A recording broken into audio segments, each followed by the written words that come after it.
question now is the amendment be agreed to, and I call the member for Goldstein. Thank you, Deputy Speaker. You know, Deputy Speaker, if you're concerned about the stabilisation of tobacco cessation, you really should look at why. Why is it that lifelong smokers struggle to get off such an insidious product? Why is it that they're addicted? Deputy Speaker, you should also say, what are the alternatives? And Deputy Speaker, this is where the false outrage of the member for Ballarat falls short.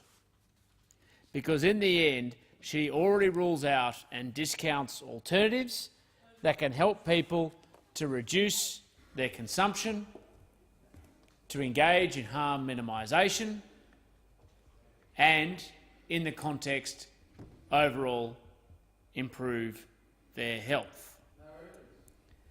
And I remind other members of the choices that people have. At the moment, if you are addicted to nicotine and you smoke a tobacco product, your choice is to continue smoking or to give up.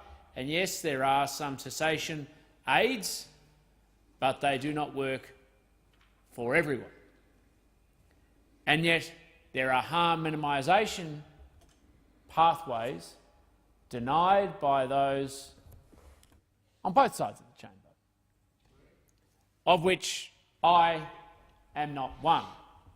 Because in the end, having sat on committees inquiring into this issue, and particularly the legal access towards vaping, I cannot, in good conscience, oppose legalisation.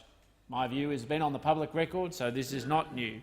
Even more so after I went to the UK on a parliamentary delegation and met with officials from the National Health Service who took a similar view to myself. Because what they saw was, amongst many of their patient groups, particularly in parts of Manchester, those people who simply couldn't quit, the consequences, the harm, the damage that was done to people's health from enduring tobacco consumption. And then they looked at the alternatives and said that vaping provided a harm minimisation pathway that they could not ignore. And when it was raised with them, should Australia follow the same pathway, of course they rightly said it was up to us, but they acknowledged that it was enormously beneficial to the people they were there to serve. That is my view, and as a view I am very comfortable expressing in public. Because what we know, as somebody who had 3 out of their 4 grandparents die prematurely as a consequence of tobacco consumption, is that tobacco has enormous harm. Tobacco is responsible for tremendous damage to the lives of Australians, our community, and, if you want to count it up in dollars and cents, our economy as well. 12.8% of Australians aged 14 years or older still smoke daily. And every year, smoking kills or is a contributing factor to an estimated 19,000 Australians. And in addition to the morbidity and mortality, $31.5 billion is drained from the economy annually for something that provides, let's say, little benefit beyond the choices that people have.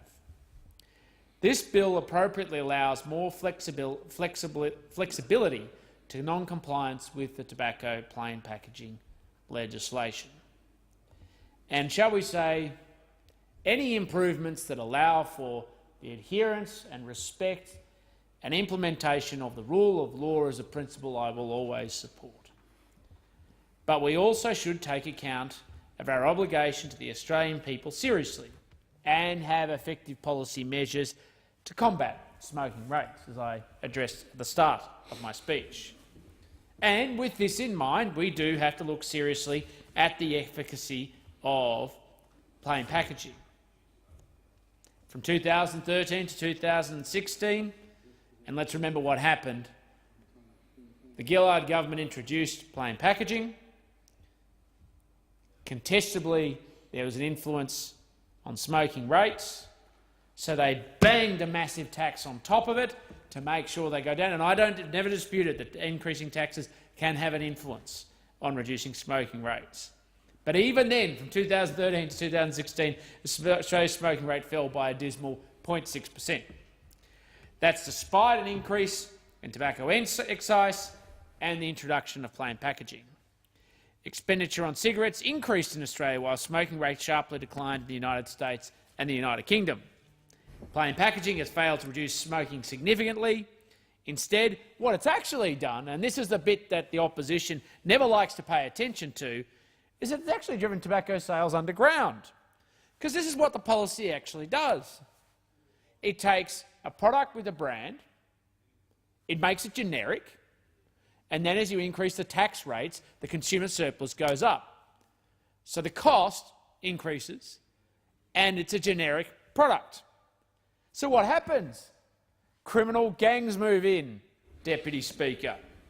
They see the economic benefit and the potential to take advantage of Australians addicted, and some that aren't, and get them there, not just the tobacco companies, and to make huge profits, which are then not just used, of course, to deny the taxpayer the money they need to deal with the consequences of tobacco consumption, the costs of the pass-through to the health system, but of course then go on and fund and finance their nefarious agenda.